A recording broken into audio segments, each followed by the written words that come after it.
of Tuco Salamanca, a villain who embodies unpredictable violence. What's scarier, a calculated villain like Chuck or an unpredictable one like Tuco? Let me know your thoughts. Tuco is fascinating because he operates on pure emotion. Unlike other Breaking Bad villains who plan and scheme, Tuco lives entirely in the moment. This makes him incredibly dangerous because you never know what will set him off. The scene where he beats No-Dose to death is a perfect example. No-Dose wasn't challenging Tuco's authority or trying to betray him. He was just trying to be helpful. But in Tuco's drug-addled mind, this becomes a threat that must be eliminated immediately. What's brilliant about Tuco's character is how the show uses him to demonstrate Walt and Jesse's complete lack of preparation for the criminal world. They think they can control the situation, but Tuco shows them that violence in this world doesn't follow logical rules. His relationship with his grandmother adds another layer. It shows that even the most violent people can have genuine love for family. This complexity prevents Tuco from being a one-dimensional psychopath and makes him more human, which somehow makes him even scarier. Todd Alquist, the polite psychopath. Now we enter truly chilling territory with Todd Alquist, perhaps the most unsettling villain in the entire series. Todd's politeness while committing horrible acts. Does this make him more or less scary than other villains? Todd represents something genuinely terrifying, evil without passion. While Tuco kills in fits of rage and other villains kill for power or revenge, Todd kills with the casual indifference of someone swatting a fly. The murder of Drew Sharp is the perfect introduction to Todd's character. A child witnesses their train heist, and Todd's immediate response is to shoot him. No hesitation, no emotion, no regret. He then waves at Jesse with the same friendly demeanor he had moments before committing murder. What makes Todd so effective as a villain is his complete lack of empathy combined with his desire to please authority figures. He genuinely wants Walt to approve of him, but he has no understanding of moral boundaries. This creates a character who will commit any atrocity if he thinks it will earn him praise. His treatment of Jesse during captivity showcases this perfectly. He's not cruel to Jesse out of sadism. He's just following orders. The fact that he can torture someone while maintaining his polite, almost childlike demeanor makes him one of the most psychologically disturbing characters ever created for television. Hector Salamanca, Vengeance, Incarnate. Hector Salamanca proves that physical limitations don't diminish a villain's power. Sometimes they amplify it. Hector's final act of revenge. Was it justice or just more violence? I want to hear your take in the comments. Hector is driven by one thing: family honor. His entire worldview revolves around the idea that family comes first, and anyone who threatens the Salamanca name must pay. This single-minded focus makes him incredibly dangerous because he's willing to sacrifice everything for revenge. The flashback showing him forcing the cousins to choose family over the law enforcement officer demonstrates his philosophy perfectly. To Hector, there are no neutral parties. You're either with the Salamancas or against them. His physical condition after the stroke creates a unique dynamic. He's trapped in his own body, unable to speak or move freely, but his mind remains sharp and his hatred burns as bright as ever. The bell becomes his only means of communication, and the show brilliantly uses this limitation to build tension. The final confrontation with Gus is Hector's masterpiece.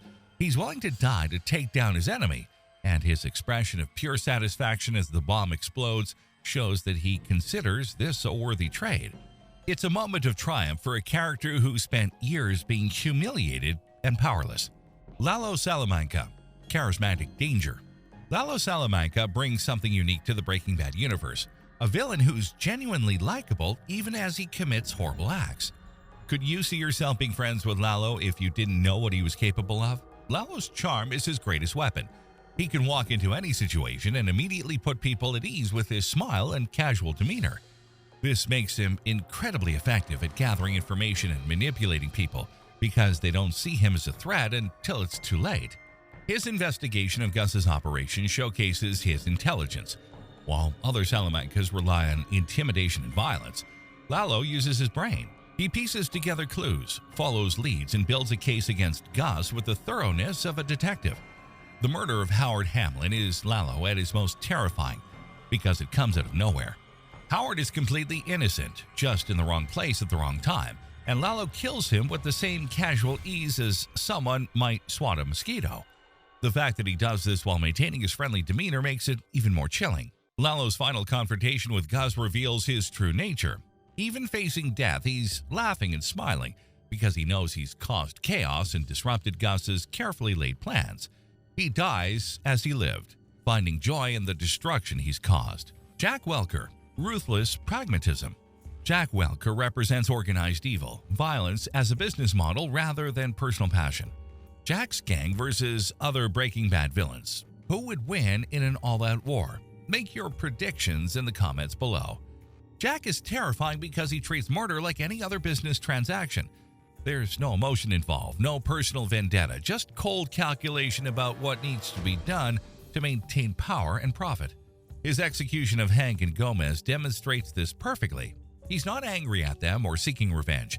They're simply obstacles that need to be removed. The casual way he orders their deaths while Walt begs for Hank's life shows how little human life means to him. The enslavement of Jesse reveals Jack's complete lack of moral boundaries. He's willing to keep Jesse as a prisoner and force him to cook meth because it's profitable. The fact that he allows Todd to torture Jesse shows that he has no limits when it comes to achieving his goals. Jack's gang represents the logical endpoint of the criminal world Walt entered. They're not conflicted about their choices or struggling with moral dilemmas. They fully embraced evil as a lifestyle and built a successful organization around it. Gustavo Fring, the perfect mask. Finally, we reach Gustavo Fring, perhaps the most complex and terrifying villain in the entire Breaking Bad universe. If you had to work for one Breaking Bad villain, who would you choose and why? Let me know in the comments. Gus is the ultimate example of a wolf in sheep's clothing. His public persona as a respectable businessman is so convincing that he can operate a massive drug empire while maintaining relationships with law enforcement and community leaders. What makes Gus truly terrifying is his patience.